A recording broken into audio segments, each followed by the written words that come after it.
Casey Concepcion balik spotlight matapos ang 7-year hiatus, nagluluksa sa lola? Mga kachika, Casey Concepcion is finally back. After 7 long years of silence, bumalik na rin siya sa spotlight. Pero bakit nga ba siya nawala sa showbiz? Aba mga kachika, akala ng iba, simpleng burnout lang. Pero teka, hindi pala ganun kasimple. Ang totoo, mas malalim pa pala ang rason. Sa Fast Talk with Boy Abunda, buong tapang na inamin ni Casey ang isa sa pinakamabigat na dahilan ng kanyang pagkawala sa showbiz. November 5, 2014, nang mamaalam ang kanyang lola, si Mita Elaine. Pero para kay Casey, tila kahapon lang ang sakit. Kwento niya, dumaan siya sa panahong tila nawala na ang ligaya sa ginagawa niya. At mas bumigat raw yon noong pagkawala ng kanyang pinakamamahal na lola. May time talagang nag-grieve po ako sa lola ko. Yun po ang totoo dun, ani Casey kay Tito Boy.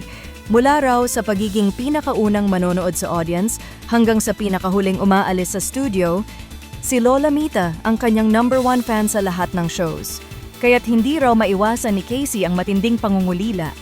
Sobrang namimiss ko siya, lahad niya. Kasunod raw ng Binibining Pilipinas hosting gig ni Casey, matapos ang reign ni Pia Wurtzbach, biglang tumama sa kanya ang matinding realization. Wala na si Lola Mita sa audience. Dito na raw unti-unting nanghina, hindi lang ang katawan kundi pati ang damdamin ni Casey.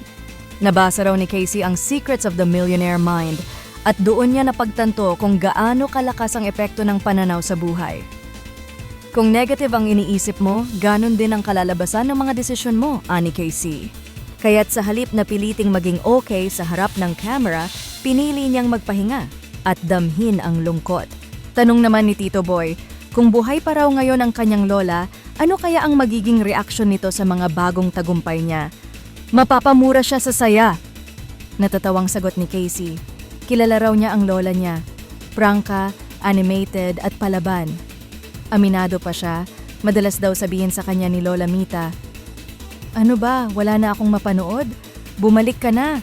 At ang isa raw sa pinaka-namimiss niya ay ang simpleng pag-holding hands nila ni Lola Mita.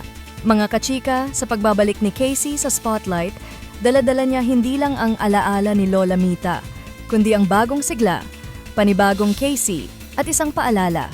Minsan, kailangan mo munang mawala para sa tamang pagbabalik. Kaya ano sa tingin niyo mga kachika? Sa pagbabalik ni Casey Concepcion, handa na ba siyang muling masilayan ng buong showbiz world?